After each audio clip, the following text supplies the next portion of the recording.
เสียงคนแก่ดิ อะไรน่าจิกสีกะสิน่ารักน่าดี เอาเปลี่ยนเสียง เรียนมาออก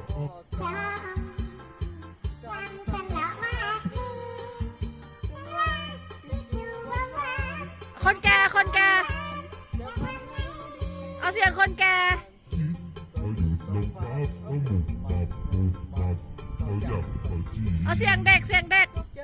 คืนมาเสน่ห์ เอ้าไม่ใช่เสียงเด็ก แม่เสียดายจังเฮ้อเสียดายจัง